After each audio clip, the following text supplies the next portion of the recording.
through the years, and now Canada's Walk of Fame. And it looks great on you. You look great on it. Who would you say has played the most integral role in Glass Tiger for you over the years?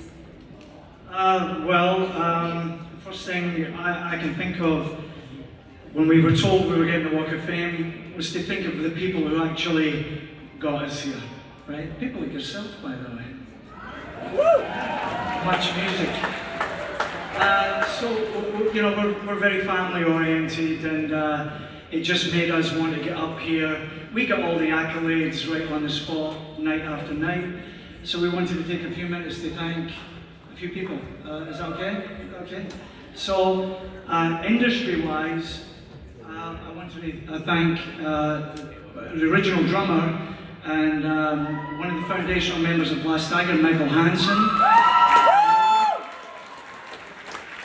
I want to thank Tim Trombley, who was the king of A&R back at the time. Jim Valance, an amazing story, Jeannie. On the very first day we ever worked with Jim Valance, we met him, we flew to Vancouver. Al Connolly, Sam and I, we flew to Vancouver. We wrote 2 songs on the very first day we met him. We wrote a song called Someday, and we wrote a wee ditty called Don't Forget Me When I'm Gone. And both of them won Single of the Year from the same album, 2 Juno Awards apart. Lastly, I'll go first family-wise. My son Gavin's here. He lived through the bedlam. He spent a life putting water on the stage and bringing teenage girls home who would say that they were family, and he was attacking my cousins at the door.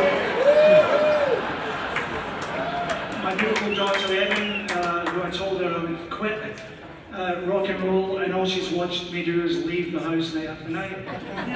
My rock, the one that I couldn't have done it without, any of it without my wife, Massey.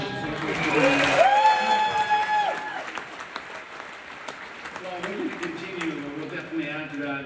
And we decided we would split up the thank yous.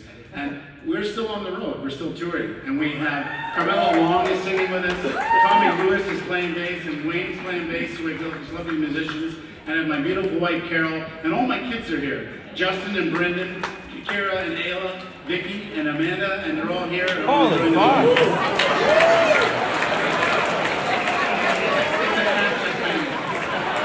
You said it was family oriented, right? I do have to add just really quickly that we also had Derek Sutton, who started us off with our career in the beginning, along with Gary Pring, and this is our management past and present, right? We also have Andrew here, Andrew Turner tonight. Taking care of us these days, and of course my family and loved ones, and my brothers and others. Well, I just want to say a shout out to all the agents and managers who toil behind the scenes, made all this happen. None of this that you would have seen, that you see tonight, would have happened. All the great Canadian managers and agents who spend their lives toiling, you might say, behind the scenes to push the artist forward, to give their life. And we want in particular thank a couple of guys from back in the day, our managers from back in the day.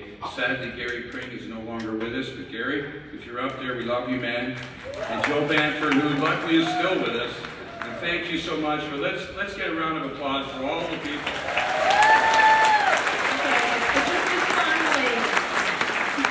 Just in a nutshell, you could boil it down, because I know there's like just a lifetime of stuff you want to say to your fans who've been so important to you guys for all these years. What do you ultimately want to say to them, Alan? I'm not sure, but I'll tell you that, it's obvious if they don't show up, we look pretty silly up here without them. They followed us through thick and thin. The Alec family. One of the things I always do every night we play, and I'll do it here tonight. Raise your hands if you've seen Glass Tiger before. Those of you who raise your hands, how many saw us in 1986? Where the hell were the rest of you? You weren't born yet. And I always say, I know when I'll quit. I don't mind if someone comes up and says, Alan, I love Glass Tiger, my mum and dad, just the music. But when you come up and say to me, Alan, my granny thinks you're hot.